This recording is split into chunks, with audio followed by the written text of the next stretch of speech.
ಈ ರೀತಿ ಅನೇಕರು ಲಿಂಗಾಯತರ ಸಭೆಯಲ್ಲಿ ಈಶ್ವರಪ್ಪ ಯಾಕೆ ಬೇಕು ಅಂತಂದ್ರೆ ಮಾತಾಡೋರು ಯಾರು? ಲಿಂಗಾಯತರಾಗೋದಕ್ಕೆ ಅವ್ರಿಗೆ ಯೋಗ್ಯತೆ ಇಲ್ದಂಥ ವ್ಯಕ್ತಿಗಳು ಮಾತಾಡ್ತಾರೆ ಆ ರೀತಿ. ಬಸವೇಶ್ವರರು ಇಡೀ ಸಮಾಜವನ್ನು ಒಂದುಗೂಡಿಸಿದ್ರು.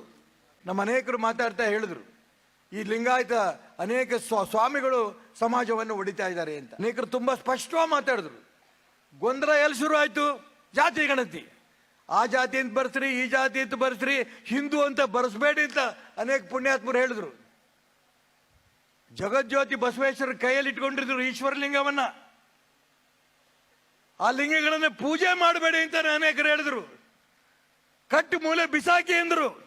ಇದನ್ನ ತಡ್ಕೊಂಡು ಕೂತ್ಕೊಳ್ಳಕ್ ಸಾಧ್ಯ ಇಲ್ಲ. ಅಂದಕ್ಕೋಸ್ಕರ ಶಿವಸಂಕಲ್ಪ ಆರಂಭ ಆದಾಗ ನಾನು ಕೂಡ ನಿಮ್ ಜೊತೆಗೆ ಇರ್ತೀನಿ ಅಂತ ಬಂದಿದ್ದು ನಿಜ. ಬಂದಿದ್ದೇನೆ, ನೀವೆಲ್ಲರೂ ಬಂದಿದ್ದೀರಿ.